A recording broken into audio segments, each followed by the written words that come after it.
Что объединяет загадочную яму с 16 руками в Древнем Египте, гигантскую каменную дверь в турецкой скале и книгу, написанную на языке, который до сих пор остается непонятным? Эти удивительные артефакты бросают вызов человечеству из глубины веков, заставляя нас по-новому взглянуть на древние цивилизации. Оказалось, что наши предки были гораздо изобретательнее, а их мир был куда сложнее, чем мы могли предположить. С каждым новым открытием возникают новые вопросы, а иногда и необходимость пересмотреть наши устоявшиеся представления о прошлом. В 2012 году команда австрийских археологов проводила раскопки в Тель-эль-Даба на том самом месте, где некогда стоял легендарный Аварис, столица гиксосов, загадочных чужеземных правителей, захвативших Египет во втором тысячелетии до нашей эры. В тот день исследователи сделали открытие, заставившее содрогнуться даже опытных ученых. Во внутреннем дворе царского дворца их ждали 4 аккуратно вырытые ямы, а в них 16 человеческих кистей, бережно уложенных ладонями вверх. Все они были правыми. Возраст находки составлял около 3500 лет, и она относилась к периоду, когда египтяне начали освободительную войну против гиксосов. Это открытие стало материальным подтверждением одного из самых мрачных обычаев древнего мира. Речь про ритуал, известный как «золото чести». Аварис, расположенный в восточной части дельты Нила, был не просто городом. Он стал символом чужеземного господства. Гиксосы, чье имя переводится как «правители чужих земель», пришли в Египет около 1650 года до нашей эры. Их происхождение до сих пор остается загадкой. Возможно, они были выходцами из Ханаана или Сирии, а их военная мощь, включавшая колесницы, бронзовое оружие и новые тактики боя, позволила им подчинить себе ослабленный Египет. Но их власть длилась не вечно. Примерно в 1550 году до нашей эры фараоны Фиф начали войну за освобождение страны. Именно к этому периоду и относятся зловещие находки в Аварисе. Египтологи давно знали о существовании жестокого обычая, при котором воины отрубали правые руки поверженных врагов и приносили их фараону в обмен на золотые украшения – ожерелья, браслеты и кольца. Этот ритуал был не просто способом вознаграждения, но и своеобразной отчетностью. Руки служили доказательством убийства врага, а значит, военачальники могли точно подсчитывать потери противника. На стенах гробницы фараона Яхмоса I, изгнавшего гиксосов, сохранились изображения этого ритуала. Груды отрубленных кистей и воинов с гордостью принимающих награды. Однако до 2012 года у ученых не было физических доказательств этой практики. Находка в Аварисе стала первым археологическим подтверждением. В культуре Древнего Египта правая рука имела сакральное значение. Она символизировала силу, власть и способность действовать. Отрубая ее у врага, воин не только лишал его мощи в земной жизни, но и обрекал на вечное бессилие в загробном мире. Кроме того, это был практичный трофей. Принести руку было значительно проще, чем голову или целое тело. Однозначного ответа на вопрос, кому принадлежали эти руки, нет. Возможно, это были трофеи египетских воинов, отрубленные у гиксосов в сражениях. Не исключено и то, что сами гиксосы, известные своей жестокостью, казнили таким образом предателей или мятежников. Также не стоит сбрасывать со счетов ритуальное значение. Руки могли быть принесены в дар богам или использованы в магических обрядах. Место захоронения не было случайным. В древних культурах подобные ритуалы проводились у стен власти, чтобы демонстрировать могущество правителя, защищать дворец от злых сил или устрашать подданных, напоминая о цене мятежа. 4 ямы, расположенные по строгой схеме, также наводят на мысль о ритуальной симметрии. Египтологи предполагают, что это число было связано с 4 сторонами света или защитными божествами. Но в любом случае, найденная эта находка представляет из себя еще одно напоминание о том, что войны, ритуальные убийства, культ силы были частью жизни даже в одной из самых развитых цивилизаций древности. В живописных горах Северной Турции затерялось одно из самых загадочных сооружений древности – скальная гробница Капылыкая. Этот монументальный портал, высеченный прямо в скальном массиве, находится в труднодоступном месте недалеко от шоссе Чорум-Османджик в провинции Чорум. Местные жители называют его по-разному. Врата Капылыкая, Лачинская гробница или даже гробница Гекесия, связывая его с легендарными персонажами местного фольклора. Но как бы ни именовали этот удивительный памятник, одно остается бесспорным. Перед нами творение древних мастеров, чье истинное назначение до сих пор вызывает жаркие споры среди археологов и историков. Копылыкая поражает воображение своими масштабами и необычной архитектурой. Высота этого сооружения достигает 13 метров. Это примерно как четырехэтажное здание, вырубленное в отвесной скале. Но самое удивительное — это его конструкция. Внутренняя камера гробницы почти полностью отделена от основного скального массива, создавая иллюзию, будто перед нами не часть горы, а самостоятельное сооружение, каким-то непостижимым образом приставленное к склону. Этот архитектурный прием, требующий невероятного мастерства и точности в обработке камня, делает Копылыкая уникальным памятником не только для Анатолии, но и для всего древнего мира. Внешний облик гробницы напоминает гигантскую дверь, намертво вмурованную в скалу. Ее массивные створки, достигающие нескольких метров в толщину, покрыты следами ровными бороздами от каменных инструментов. В центре композиции вырезан единственный возможный путь внутрь этого загадочного сооружения. Перед самым проемом расположен подиум, явно предназначенный для проведения каких-то церемоний или ритуалов. Его форма и расположение слишком продуманы, чтобы быть случайными. Ученые до сих пор не пришли к единому мнению о точном назначении этого сооружения. Официально оно классифицируется как скальная гробница, но чье именно захоронение могло находиться в этом труднодоступном месте? Историки отмечают, что архитектурные особенности Копылыкая не соответствуют традиционным погребальным сооружениям региона.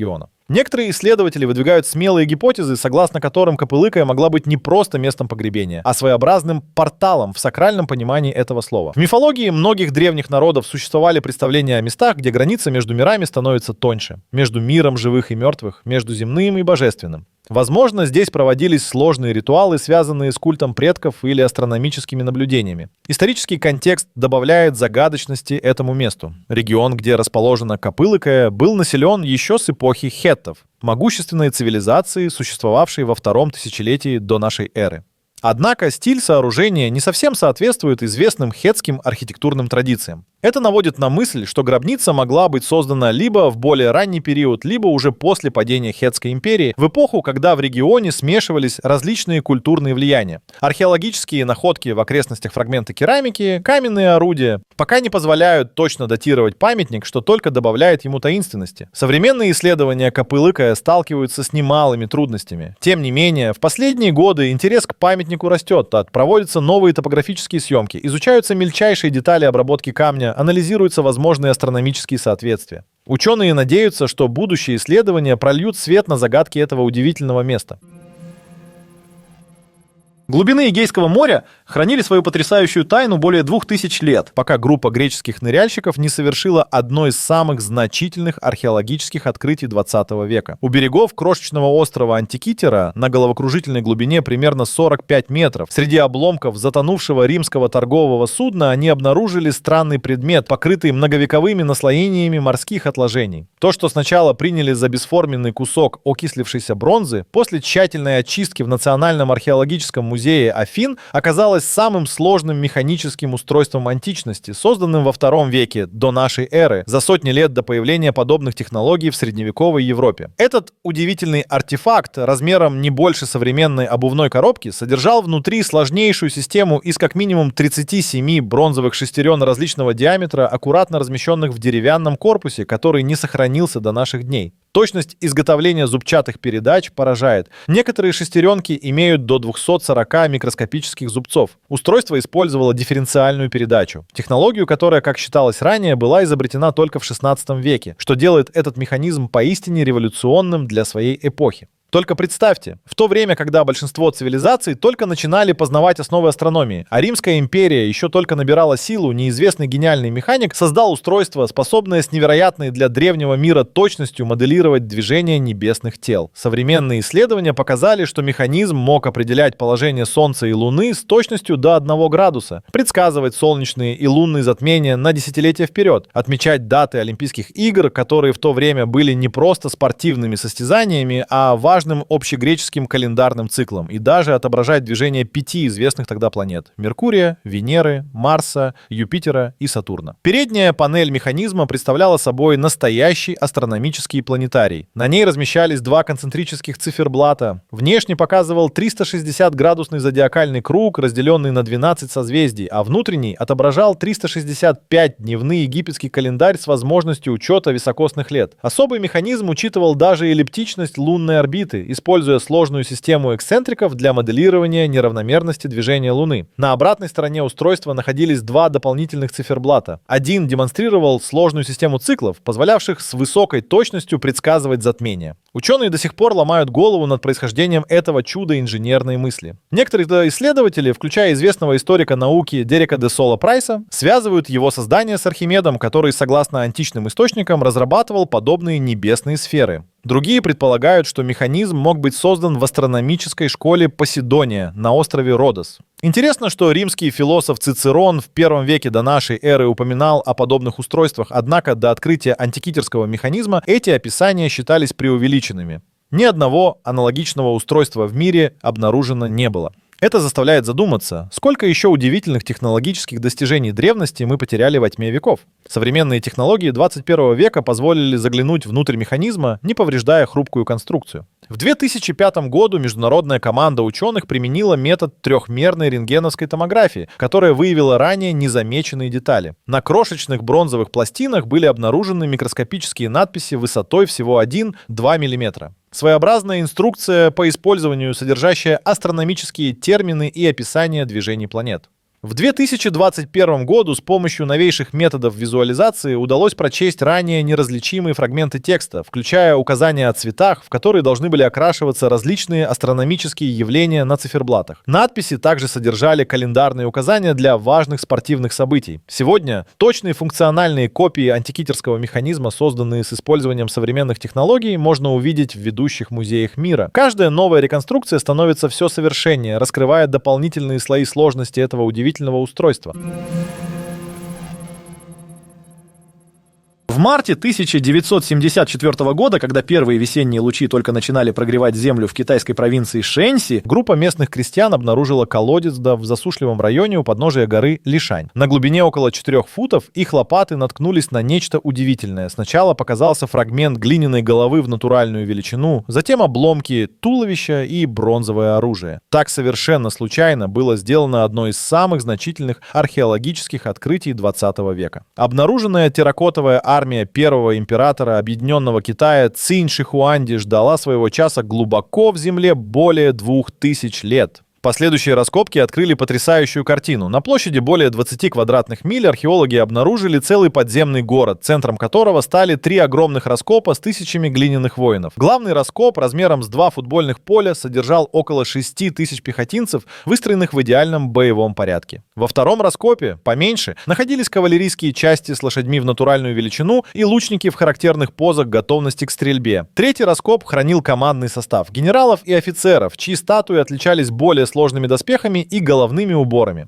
Каждая из 8000 обнаруженных статуй уникальна. Рост воинов варьируется от 5,5 до 6,5 футов, причем самые высокие фигуры изображают высших военачальников. Лица воинов с поразительной точностью передают этническое разнообразие империи. Среди них можно различить черты жителей северных степей, центральных равнин и южных горных районов. Прически, усы и бороды выполнены с невероятной детализацией, доспехи и обувь точно соответствуют историческим прототипам. Даже складки на одежде и выражение лиц у каждого воина индивидуальны, создается впечатление, что перед нами застывший в глине реальный полк. Первоначально все статуи были ярко раскрашены. Современные исследования с помощью спектроскопии позволили установить, что для росписи использовались минеральные пигменты. Технология изготовления этих статуй вызывает восхищение у современных специалистов. Каждая фигура создавалась отдельно, причем туловища лепили методом ленточной накладки глины, а головы и руки отливали в индивидуальных формах. Вес одной фигуры составляет от 250 до 400 фунтов. После предварительной просушки статуи обжигали в гигантских печах при температуре около 1000 градусов по Фаренгейту, что требовало невероятного мастерства. При такой температуре глина легко могла потрескаться или деформироваться. Готовые фигуры раскрашивали и вооружали настоящими мечами и копьями. Удивительно, но многие бронзовые клинки до сих пор остаются острыми благодаря особому составу сплава и технологии закалки. Сама гробница императора, расположенная примерно в 1 миле к западу от основных раскопов, до сих пор не вскрыта. Древние источники описывают ее как огромный подземный дворец с потолками, имитирующими звездное небо, и реками из жидкой ртути. Современные геофизические исследования действительно показывают аномально высокое содержание ртути в почве над гробницей, что подтверждает эти описания. Китайские власти сознательно откладывают раскопки основной усыпальницы, пока не будут разработаны абсолютно безопасные методы ее исследования. История забытия этого грандиозного комплекса не менее удивительна, чем его создание. Уже через несколько лет после смерти Цинь Шихуанди в 210 году до нашей эры началось восстание, свергнувшее династию Цинь. Мятежники разграбили и подожгли подземные коридоры, где стояла терракотовая армия, в результате чего деревянные перекрытия обрушились, погребя воинов под толстым слоем земли. Со временем точное местонахождение гробницы было забыто, и лишь древние легенды сохранили память о глиняных воинах, охраняющих покой императора. Сегодня терракотовая армия признана объектом всемирного наследия ЮНЕСКО и ежегодно привлекает миллионы посетителей, где из 8 тысяч глиняных воинов, застывших в вечном карауле, напоминает нам о бренности земной власти и бессмертии истинного искусства, способного пережить тысячелетия.